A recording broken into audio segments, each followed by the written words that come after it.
Radio Clédou, c'est tout un monde entre vos oreilles. Radio Clédou, le journal avec Sotelma Malitaire. Où que vous soyez, quoi que vous fassiez, mesdames, messieurs, vous êtes bien à l'écoute de la radio Clédou. Mesdames, messieurs, nous sommes mercredi 7 novembre 2018. Vous êtes à l'écoute de la deuxième édition de Clédou Info, dont voici les principaux titres.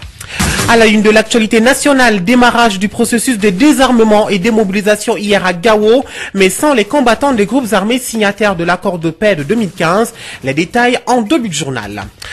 La santé de la reproduction et la promotion des droits des femmes et des filles sont au centre d'une session de formation à Ségou à l'intention de l'Association pour le soutien au développement des autorités des populations.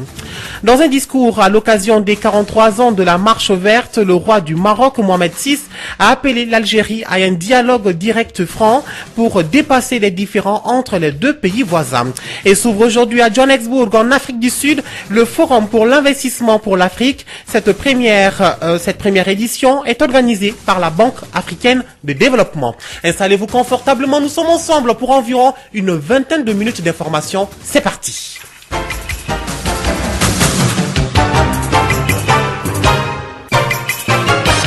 Une fois de plus, bonjour à tous et bienvenue. Le désarmement, démobilisation et réinsertion DDR accéléré a été lancé hier à Gao, mais sans la présence des combattants. Ces derniers exigent la reconnaissance de leur grade actuel, la prise en contact des victimes de l'attaque du 18 janvier 2017, les blessés et les invalides. Sur la question, Zabi Sidi Ould Mohamed, le président de la Commission nationale DDR, nous donne plus de précisions. Il y avait des choses à négocier avec les chefs des mouvements. On a rencontré ces officiers-là qui réclament que leur grade soit comment on appelle, reconnu avant même de passer dans l'exercice. Cela pose problème. Ça pose des problèmes techniques parce qu'il y a des standards internationaux qu'il faut respecter. Et c'est un passage obligé. Tu ne peux pas intégrer si tu n'as pas fait le test militaire, si tu n'as pas aussi, tu ne réponds pas aux critères d'âge et aux qualifications professionnelles minimum. Donc, or tout ça, ça a été convenu dans des documents entre les parties signataires de l'accord. Alors, monsieur le ministre, est-ce que cela ne va pas bloquer aujourd'hui le processus parce qu'il n'y a pas eu aucun combattant n'est venu se présenter pour faire au moins la simulation de désarmement? Non, ce qu'il y a, d'abord, ce n'était pas l'exercice d'aujourd'hui n'était pas un exercice où les gens devaient obligatoirement se présenter. Aujourd'hui, c'était une cérémonie de lancement. Maintenant, le processus est ouvert, le dialogue continue. Les questions qui ont été, il faut beaucoup plus d'explications, de sensibilisation pour que les gens comprennent. Parce que même quand ils ont rencontré leur direction politique, ils ont posé des questions. Et le ministre a pris l'engagement qu'aucune question n'est tabou et que finalement, il y aura un débat sur les questions qui ont été posées et que des réponses appropriées leur seront données conformément aux procédures, aux standards et dans la mesure du possible. Voilà. À partir de ce 6 novembre, est-ce que tous les volontaires peuvent se présenter à Gao pour faire l'exercice? Absolument. Tous ceux qui sont sur la liste des morts, ils peuvent se présenter au centre et je crois que le mouvement continue. Il y a la présence de 3 commissions qui sont là, la commission d'intégration, la commission DDR et puis qui sont sur le terrain avec les membres des mouvements qui sont au sein de ces commissions et qui poursuivront ce dialogue avec tous les officiers du MOC afin que les volontaires puissent accéder au centre et faire leur screening normal. Jean au téléphone par Kassim Traoré s'exprimait à l'instant Zahabi Sidi Ould Mohamed, le président de la Commission nationale DDR.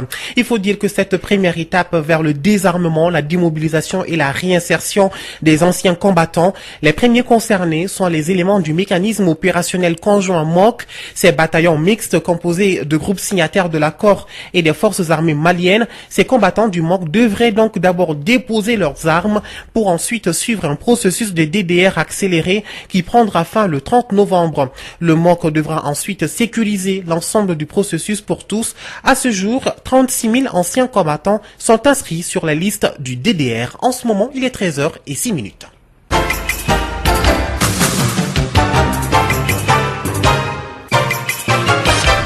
Autre titre de ce journal, l'Association pour le soutien au développement des activités des populations, ASDAP, en partenariat avec la coordination de l'Union des radios et télévisions libres du Mali, URTEL, organise à Ségou une session de formation de 4 jours.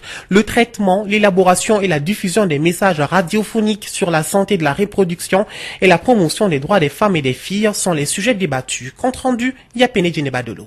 À cette session de formation, participent des radios sélectionnées dans les districts sanitaires de la région de Ségou. Une façon de solliciter leurs implications dans le processus d'amélioration de la santé de la reproduction. Diallo Hassan Diakité, facilitatrice.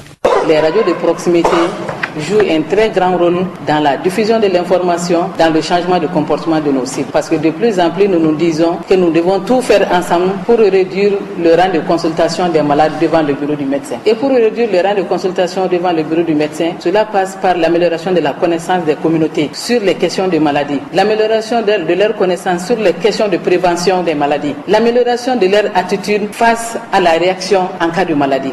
Une implication qui passe par l'élaboration des messages circonstanciels. Dr Lala Sissé, directrice du programme. Informer la population sur la santé de la reproduction, sur les droits sexuels et reproductifs des femmes et des... Qu'est-ce qu'il faut produire comme message pour convaincre? Qu'est-ce qu'il faut produire comme message pour que la population comprenne ce qu'on veut dire par santé de la reproduction? Pour que la population comprenne que certaines pratiques comme la planification familiale améliorent leur vie, améliorent la vie de leurs enfants. Pour que la communauté comprenne que l'excision est une pratique néfaste. Pour que la communauté comprenne que le mariage précoce a beaucoup de conséquences néfastes sur la fille et sur la famille. Cadre de soutien aux initiatives d'amélioration de la santé, de la reproduction et de la promotion des droits des femmes et des filles. Ici, Yapeni Djeneba-Dolo pour la radio Clédou. Merci bien, Djeneba-Dolo. Revenons ici à Bamako pour parler des effets de changement des saisons sur l'eau. Eh bien, en cette période transitoire de la saison d'hivernage à cette période de froid, la qualité de l'eau n'est pas saine, reste une problématique pour les Bamakois. Pour cela, nous avons approché Salimata Diarra, présidente de la coalition pour l'accès à l'eau potable, l'hygiène et l'assainissement. Elle nous donne quelques éclaircissements. On sort de l'hivernage. En ce qui concerne les fleuves, il faut faire très attention parce qu'il y a beaucoup de choses qui rentrent pendant l'hivernage. Aussi, il y a beaucoup de pratiques qui font que l'eau du fleuve n'est pas saine à boire. Et c'est pour ça qu'au niveau de la SOMAGEP, tout comme au niveau du laboratoire national des eaux, il y a des analyses régulières pour faire l'état des lieux et comprendre ce qu'il y a comme problème et prendre les dispositions en conséquence en termes d'assainissement et de qualité de l'eau. Je crois que a priori, ce qui peut être dit, c'est que les gens ne doivent pas boire l'eau du fleuve parce qu'elle n'est pas propre à la consommation. Et ce qu'il faut craindre par rapport à l'eau, c'est surtout la vente des sachets qui prolifèrent dans Bamako. Quiconque a un puits, quiconque a un robinet, fait des sachets d'eau et les vend dans la rue. Le Malien, n'étant pas au fait des choses, pense que dès que c'est emballé, c'est consommable. Donc de ce fait, a des pratiques qui peuvent altérer sa santé. Et il s'agit donc de les conscientiser et aussi de faire en sorte de surveiller ces productions anarchiques d'eau dans les sachets pour que nous soyons dans les normes requises pour préserver la santé de nos populations. À ce titre-là, nous avons l'ANSA, l'Agence nationale de sécurité sanitaire des aliments, qui autorise la mise sur le marché et qui devrait veiller à ce que la qualité soit de mise. Ça, c'est son rôle en tant que sur le marché, tout produit de consommation. En ce qui concerne ce qui se passe normalement, la SOMAGEP, l'eau est bonne. J'ai les preuves, j'ai les résultats qui me parviennent. Voilà donc les précisions à l'instant de Salimata Diarra, présidente de la coalition pour l'accès à l'eau potable, l'hygiène et l'assainissement. Elle nous précisait tout à l'heure que l'eau est bonne. C'est Astan Diawara qui l'avait interrogé. Faisons à présent un tour hors du Mali. En Côte d'Ivoire, depuis le lundi, des agents de santé des établissements publics sont en grève. Ils réclament des augmentations d'indices, des primes et des indemnités dont certaines sont versées depuis l'an dernier à d'autres fonctionnaires. Ils dénoncent aussi leurs conditions de travail et le délabrement de certains établissements. Au Cameroun, 78 des 79 collégiens enlevés lundi sont libres. C'est ce qu'annonce ce matin le ministre camerounais de la communication. Ils avaient été enlevés lundi à l'aube dans l'enceinte de leur établissement presbytérien, donc j'y arrive, de Bamenda, avec 3 encadrants dont on ignore encore s'ils sont libres eux aussi. Le rapt n'avait pas été revendiqué, mais le gouvernement avait dénoncé les séparatistes anglophones de la région. Le Maroc propose officiellement à l'Algérie un dialogue direct et franc pour dépasser les différends. C'est le roi Mohamed VI qui l'a proposé hier dans un discours prononcé à l'occasion du 43e anniversaire de la Marche verte. En 1975, 350 000 Marocains avaient répondu à l'appel du roi Hassan II pour marcher sur le Sahara occidental, alors sous la coupe espagnole. Aujourd'hui, le roi du Maroc propose à l'Alger la création d'un mécanisme politique conjoint de dialogue et de concertation. Comme annoncé dans les titres, Africa Investment Forum, le forum pour l'investissement pour l'Afrique s'ouvre aujourd'hui à Johannesburg, en Afrique du Sud. C'est la première édition de cet événement organisé par la Banque africaine de développement. Pendant 3 jours, des représentants des États de toute l'Afrique et surtout des entreprises du monde entier se retrouvent dans la capitale sud-africaine. Et puis à Madagascar, près de 10 millions d'électeurs sont appelés aux urnes pour le premier tour de la présidentielle. Beaucoup de monde sur la ligne de départ avec 36 candidats pour une élection cruciale pour la grande île qui a tout connu depuis 15 ans. Coup d'État, tentative de destitution, démission. Eh bien, le vote a commencé quasiment à l'heure pour les opérations se déroulent dans le calme. Nous terminons par la France. Arems, Macron et Ibrahim Boubacar Keïta célèbrent les aïeux de ceux qui est allé défendre. Eh bien, 100 ans après la signature de l'armistice, le président français Emmanuel Macron et son homologue malien ont salué hier à Reims la mémoire des 200 000 soldats africains ayant combattu dans l'armée française durant la Première Guerre mondiale.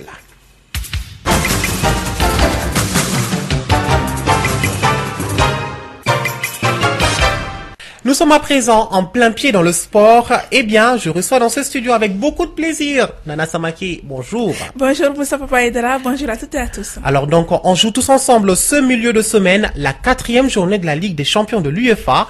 La journée a débuté hier avec 8 matchs au programme. Dans le groupe A, l'AS Monaco est tombé à domicile face au FC Bruges 4-0 et l'Atlético Madrid a battu le Borussia Dortmund 2-0.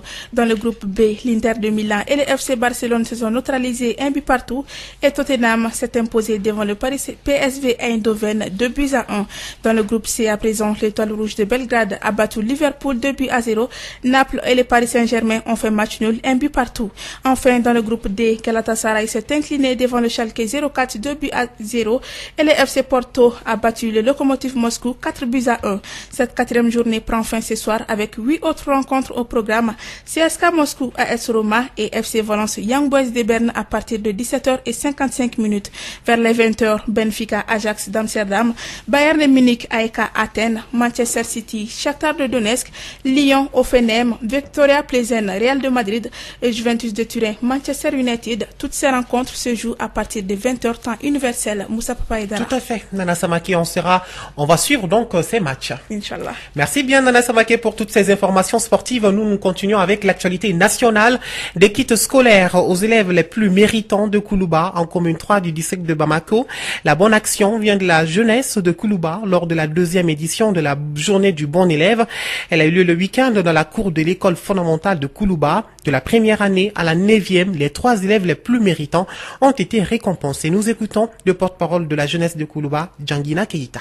Je crois que c'est devenu une tradition. Chaque année, nous essayons d'instaurer ça, la culture de l'excellence, car nous sommes des cadres formés ici, à l'école fondamentale de Koulouba. C'est une manière de reconnaître aussi le mérite de ces enseignants. Au-delà de ça, stimuler le travail au niveau des institutions scolaires, dire à celui qui a reçu qu'il peut mieux faire, à celui qui n'a pas reçu qu'il peut aussi aller au-delà de ses limites. Pour la culture de l'excellence, on n'est pas excellent, mais on devient excellent. C'est par le travail. Nous voulons tout simplement stimuler le travail au niveau de l'école fondamentale, l'école qui a guidé nos premiers pas. Nous allons dire aux enfants que seul le travail paye. Seul le travail paye. Et qu'une nation forte, c'est une nation instruite. Et il faut une nation, la nation se base sur la jeunesse. Une jeunesse ne peut pas se dire consciente quand elle n'a pas l'instruction nécessaire pour faire face aux défis du développement, aux défis d'altermondialisme. Parce que nous sommes dans un monde interplanétaire, ça veut dire que Le travailleur malien a la latitude d'aller exercer son savoir-faire en Espagne. L'Espagnol a cette possibilité de venir travailler ici. Ça veut dire que tôt ou tard, c'est l'excellent qui aura une petite place au soleil. Nous voulons seulement pousser nos jeunes à savoir que l'éducation est la base d'abord du développement. Et ça ne peut aller qu'en s'impliquant, qu'avec l'implication personnelle. Voilà, à l'instant donc, Djagina Keita, le porte-parole de la jeunesse de Koulouba. Elle était prévue pour une vingtaine de minutes. Eh bien, nous sommes à 13h15. C'est la fin de cette édition. Les 5 autres minutes seront consacrées donc à la page Elect. Merci à vous de nous avoir suivis. C'était une présentation de Moussa Papaïdara. La mise en onde a été bien assurée par Brahima Traoré. La pensée du jour qui nous dit aujourd'hui, il y a une valeur qu'il ne faut jamais perdre pour aucune raison au monde. Ça s'appelle la dignité. À tout à l'heure pour la page Elect. Radio Kédou, le journal avec Sotelma Malitaire.